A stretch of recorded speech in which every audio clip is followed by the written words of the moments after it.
চোরের বিরুদ্ধে অভিযান অব্যাহত শিলচর ন্যাশনাল হাইওয়ে পেট্রোল পোস্টে আইসি কপিল দেবনাথের নির্দেশে এএসআই আব্দুল হক লস্কর শনিবার রাতে দলবল নিয়ে শিলচর রামনগর বাইপাসে নাকা চেকিং বসায়। চেকিং করতে গিয়ে একটি S11DC6576 নম্বরের অটো গাড়ি থেকে 6টি চুরি যাওয়া ব্যাটারি সহ 2টি চোরকে আটক করতে সক্ষম হয় ন্যাশনাল হাইওয়ে পেট্রোল পোস্টের পুলিশ। তারপর অটো গাড়ি সহ 6টি চুরি যাওয়া ব্যাটারি ও 2টি চোরকে থানায় নিয়ে যায়। আটক করা চোর দুইজনের নাম কিশোর দাস ও রূপম দাস বলে জানিয়েছে পুলিশ। বর্তমানে ধৃতদের জিজ্ঞাসাবাদ চালিয়ে যাচ্ছে পুলিশ।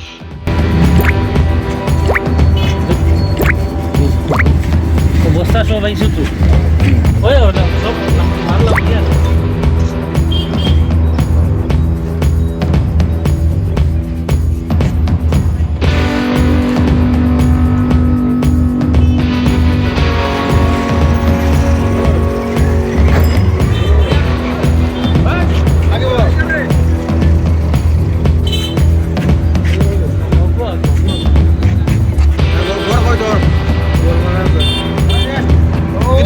kita suruh kerja.